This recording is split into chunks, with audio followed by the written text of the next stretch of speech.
छत्रपति शिवाजी महाराज की जय। आने वाले 19 फरवरी को छत्रपति शिवाजी महाराज की बर्थ एनिवर्सरी है। और इस अवसर पे मैं प्रोफेसर महेश खड़के आपके सामने छत्रपति शिवाजी महाराज के जीवन पे और उनके जो जीवन काल में जो जो कुछ इंसिडेंट हुए वो घटनाएं आपके सामने प्रस्तुत करूंगा।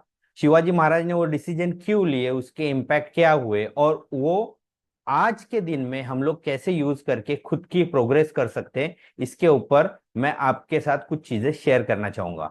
तो स्वराज्य में वो छत्रपति शिवाजी महाराज के जीवन में एक बहुत बड़ा इंसिडेंट हुआ था। उसे हम लोग कहते हैं ट्रेटी ऑफ पुरंदर, पुरंदर का तह या पुरंदर की संधि, जो 1665 में हुई थी। ये क्यों हुई थी कि जब स्वराज शिवाजी महाराज छत्रपति शिवाजी महाराज स्वराज्य बढ़ा रहे थे, तो उन्होंने मुगलों की वजह से स्वराज्य की जो हानि हुई थी वो भर के निकालने के लिए उन्होंने सूरत के ऊपर हमला किया था। और सूरत के ऊपर उन्होंने जब हमला किया था तो सबसे पहले उन्होंने वहां के लोगों को बोला था कि हम लोग आपके ऊपर अटैक नहीं करेंगे, मेरा ये नुकसान मुगलों की वजह से हुआ है तो मुझे इतनी इतनी आपके तरफ से पैसा चाहिए, खजाना चाहिए, जो जो मुझे ये देगा मैं उसके ऊपर आक्रमण नहीं करूंगा, मैं बच्चों के ऊपर औरतों के ऊपर आक्रमण नहीं करूंगा, लेकिन जो आ, मुझे रिप्लाई नहीं देगा, पॉजिटिव रिप्लाई नहीं देगा, उसके ऊपर मैं अटैक करूंगा। तो जिन्होंने शिवाजी महाराज को जितना उन्होंने बोला था उतना खजाना लाके दिया, उनके ऊपर शिवाजी महाराज ने अटैक नहीं किया, लेकिन बाकी के ऊपर उन्होंने अटैक किया।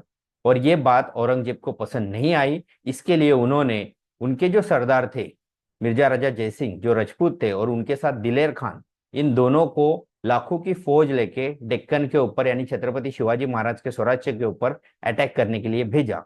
तो सबसे पहले वो जब डेक्कन आए तो उन्होंने आते आते स्वराज्य की बहुत सारी हानि की। और उसके बाद उन्होंने जो पुरंदर करके किला था उ- उसे उन्होंने उसके ऊपर उन्होंने वेड़ा लगाया, यानी चारों बाजू से उसे घेर लिया।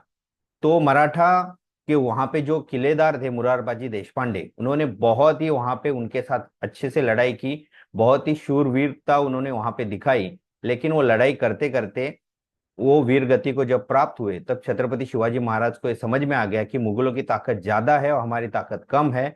हमारे अच्छे अच्छे जो योद्धा है धारार्थी गिर रहे हैं, उनको वीर मरण आ रहा है। तो इसे रोकने के लिए उन्होंने ये संधि की थी।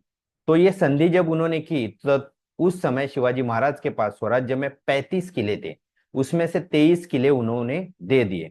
कुछ लोगों को लगता है शिवाजी महाराज को ये नहीं करना चाहिए था, उनके बहुत सारे सरदार भी इस पक्ष में नहीं थे कि आपको किले देने चाहिए। तो ये शिवाजी महाराज की हार थी या आने वाले विजय की एक पताका थी, कि वो हम लोग इस वीडियो में देखने की कोशिश करेंगे।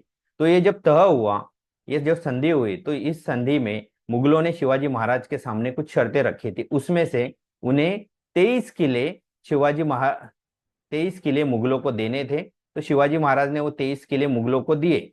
लेकिन वो जब किले दिए तो उसके बाद उन्होंने एक शर्त रखी कि शिवाजी महाराज को मुगलों का मनसबदार होना है, यानी मुगलों के सामने उनको सरेंडर करना है। तो शिवाजी महाराज ने कहा ये मैं नहीं कर सकता, लेकिन मेरा बेटा आपका मनसबदार होगा। तो जो युवराज थे संभाजी राजे, वो मुगलों के मनसबदार हो गए।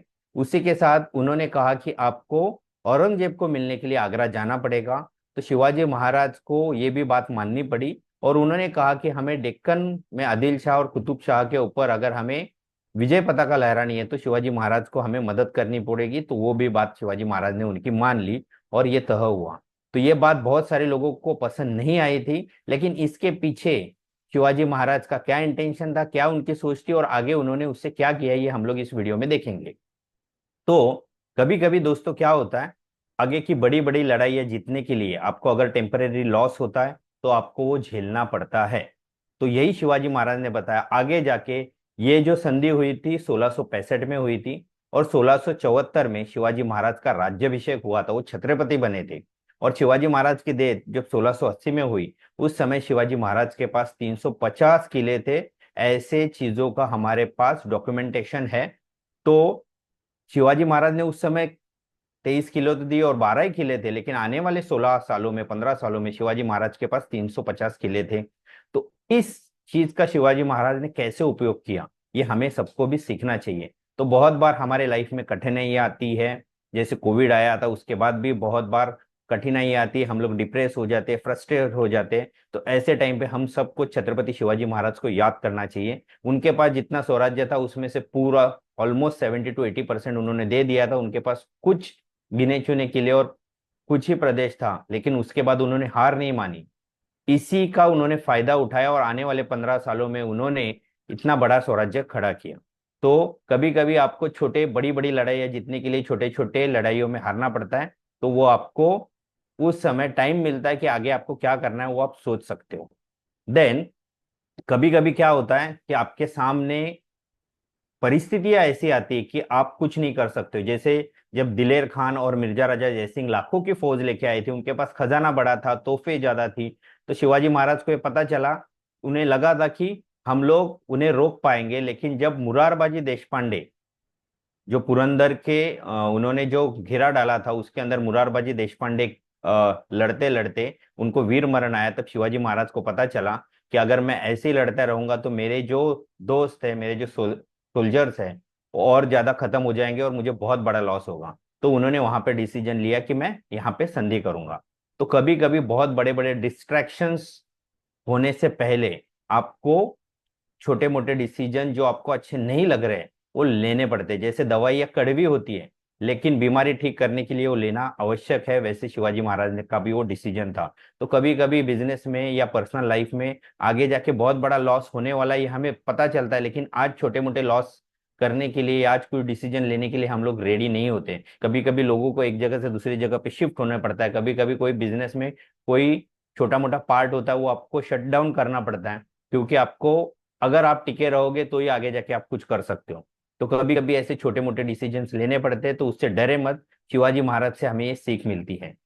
आगे शिवाजी महाराज को ये पता था, जब उन्हें आगरा बुलाया गया तो उन्हें पता था कि आगरा बुला के औरंगजेब एक ऐसा इंसान है जिसने अपने पिता का, अपने भाइयों का कत्ल किया और खुद राजगद्दी पे आया है, तो वो मुझे बख्शेगा नहीं। तो इसके लिए शिवाजी महाराज ने जाने से पहले ही बहुत सारी योजनाएं बनाई थी।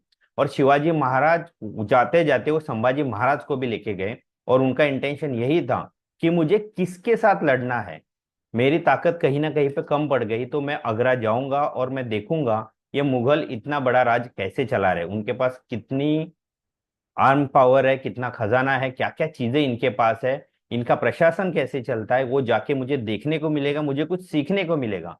तो उनको ये एक्चुअली सजा मिली थी, लेकिन ये सजा को उन्होंने, जो नेगेटिव चीज थी उनको पॉजिटिव चीजों में लिया, और उन्होंने देखा कि मैं ये पूरा प्रदेश, डेक्कन से लेके आगरा तक जाते वक्त पूरा प्रदेश देखूंगा, मुगलों का कारभार देखूंगा कैसे काम करते हैं, और वो मैं मेरे स्वराज्य में लाऊंगा और मेरे स्वराज्य को मैं स्ट्रांग बनाऊंगा। तो इसी के लिए जो कुछ मिस्टेक्स होती है, कभी कभी हमें कुछ प्रॉब्लम्स आते हैं, हमें लॉसेस होते हैं, तो उस समय हमें नहीं होना है, हमें सीखना है कि इससे हम लोग क्या क्या सीख सकते हैं। तो यही जो सीख होते हैं, हम लोग बोलते हैं अनुभव ही सबसे बड़ा गुरु है, हमारा एक्सपीरियंस ही सबसे बड़ा गुरु होता है। उसको अगर हम लोग उससे सीखेंगे तो फ्यूचर में हम लोग वो लॉस से बच सकते हैं और हम हमारा एम्पायर बड़ा कर सकते हैं, हम हमें खुद को नेक्स्ट लेवल पे लेके जा सकते हैं।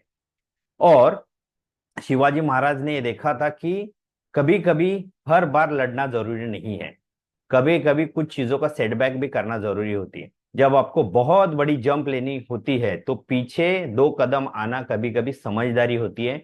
जो उन्होंने भगवान कृष्ण से सीखा था वही उन्होंने पुरंदर की संधि की। उन्होंने देखा कि मेरे पास बल कम है, मुगलों का बल ज्यादा है, तो मैं मुगलों से संधि कर लेता हूँ, तो मुझे टाइम मिलेगा। टाइम मिलेगा तो वो टाइम में मैं उनका प्रशासन, उनका जो सोल्जर्स है, उनकी जो आर्मी है, उनका जो एडमिनिस्ट्रेशन है, ये उनसे ही सीखूंगा। धीरे धीरे मैं मेरी पावर बढ़ाऊंगा और फिर मैं बाद में उनको शह दे सकता हूँ, और वही उन्होंने आगे जाके करके दिखाया। तो और उन्होंने क्या किया, उन्होंने देखा कि कुछ कभी कभी हम लोग लोगों के ऊपर डिपेंड रहते हैं। तो शिवाजी महाराज ने संधि होने के बाद देखा कि अभी मेरे पास टाइम है, मुगलों के साथ संधि हो गई, मुगल हमारे ऊपर अटैक नहीं करने वाले। तो शिवाजी महाराज आगरा से लौटने के बाद भी उन्होंने औरंगजेब बादशाह को खत लिखा और बताया कि मैं वहां से आ चुका हूं, तो आप मेरी चिंता मत कीजिए, लेकिन मैं आपके ही छत्र छाया में काम करूंगा। ये उन्होंने, उनकी ये स्ट्रैटेजी थी। उसके बाद उन्होंने धीरे धीरे धीरे धीरे अपना खजाना बढ़ाने लगे, जितने उनके पास किले थे धीरे धीरे उनको उन्होंने मजबूत किया। उन्होंने अच्छी नेवल पावर नेवी एस्टेब्लिश की। उसके वजह से उन्होंने खुद का बिजनेस बढ़ाया। बिजनेस बढ़ाने के बाद स्वराज्य में जैसे धन आने लगा, उसके बाद उन्होंने धीरे धीरे अपनी आर्म फोर्सेस भी बढ़ाने लगी। और उनके शिवाजी महाराज के डेथ तक, यानी 1665 में जब संधि हुई थी और शिवाजी महाराज की डेथ 1680 में हुई थी, तब तक शिवाजी महाराज के पास 350 किले थे। और वो तमिलनाडु के तंजावर तक, यानी पूरा डेक्कन प्रांत जो कर्नाटक है, आंध्र प्रदेश है, वहां तक शिवाजी महाराज ने अपना प्रदेश बढ़ाया था। तो कभी कभी क्या होता है, लोगों के ऊपर हमें डिपेंड नहीं होता है। बहुत बार हम लोग बहुत सारी चीजों के लिए अपने दोस्त के ऊपर, रिलेटिव्स के ऊपर, फैमिली मेंबर्स के ऊपर डिपेंड होते हैं। तो इससे हमें ये सीख मिलती है कि हमें खुद को सक्षम बनाना है। अगर हम लोग खुद को सक्षम बनाते रहेंगे तो कितनी भी कठिन परिस्थितियां आने दो, अगर आप खुद सक्षम हो तो आप उससे लड़ सकते हो। तो शिवाजी महाराज से हमें सीख मिलती है कि ये पुरंदर का जो संधि उन्होंने की थी, ये संधि के 9 साल के बाद ही शिवाजी महाराज का बहुत बड़ा एक राज्याभिषेक हुआ, कोरोनेशन सेरेमनी हुई, और शिवाजी महाराज छत्रपति शिवाजी महाराज बन गए। और तब तक शिवाजी महाराज के आर्म फोर्सेस बढ़ चुकी थी, खजाना बढ़ चुका था, स्वराज्य की बाउंड्रीज बढ़ रही थी। और ये सिर्फ उन्होंने 9 साल में करके दिखाया। तो हम लोग ये कह सकते हैं कि पुरंदर की जो संधि हुई थी, वो भले ही शिवाजी महाराज कहीं पे तो रुक गए, रुक के उन्होंने सोचा, समझा, अपने अपने पावर उन्होंने वहां पे धीरे धीरे बढ़ाई, और उसके बाद उन्होंने एक्शन लेके अपना स्वराज्य बड़ा कर दिया। और वो इतना बड़ा कर दिया कि आज भी हम लोग शिवाजी महाराज की बातें करते हैं, उन्होंने ये कैसे किया इसको सीखते हैं, और आज के लाइफ में हम लोग उसको कैसे इम्प्लीमेंट कर सकते हैं, ये शिवाजी महाराज की हर एक बात से हम लोग सीख सकते हैं। तो फिर से जाते जाते एक बार मैं कहता हूँ, जय जिजाऊ जय शिवराय। तो कल हम लोग फिर मिलेंगे शिवाजी महाराज के लाइफ से रिलेटेड दूसरा कोई इंसिडेंट लेके, और उससे हम लोग क्या क्या सीख सकते हैं वो भी हम लोग जरूर सीखेंगे। अगर ये मेरे वीडियो आपको अच्छे लगे तो इसको लाइक कीजिए, शेयर कीजिए, कमेंट कीजिए, मेरे चैनल को जरूर सब्सक्राइब कीजिए।